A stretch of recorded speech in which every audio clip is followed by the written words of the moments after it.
कोकणातील प्रत्येक अपडेट जाणून घेण्यासाठी आजच माझे कोकणच्या सोशल मीडिया प्लॅटफॉर्मला लाईक, फॉलो आणि सबस्क्राईब करा। दापोली विधानसभा मतदारसंघाचे आमदार नवनिर्वाचित गृहराज्यमंत्री योगेश कदम यांचे दापोली विधानसभा मतदारसंघातील खेडमध्ये कशेडी बोगदा या ठिकाणी रत्नागिरी जिल्ह्याच्या प्रवेशद्वारावरती खेड तालुका शिवसेनेच्या वतीने भव्य दिव्य स्वागत करण्यात आले। उंच पुष्पहार त्यांना घालण्यात आला तर त्यांच्यावरती मोठ्या प्रमाणावर पुष्पवृष्टी देखील करण्यात आली। गृहराज्यमंत्री झाल्यानंतर पहिल्यांदाच ते खेडमध्ये आले असता मोठ्या उत्साहात खेड तालुका शिवसेनेच्या वतीने त्यांचे जल्लोषात स्वागत करण्यात आले। यावेळी संपूर्ण खेड शहरातून देखील वाजत गाजत त्यांची रॅली देखील काढण्यात आली।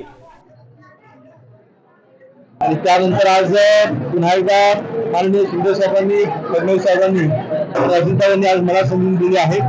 नक्कीच कार्यकर्त्यांमध्ये उत्साह आहे आणि भावना एकच आहे की या मंत्रिपदाच्या मार्फत माझ्या कोकणाचा विकास व्हावा, माझ्या महाराष्ट्राची सेवा माझ्या हातून घडावी एवढीच मी देवतेने प्रार्थना केली आहे।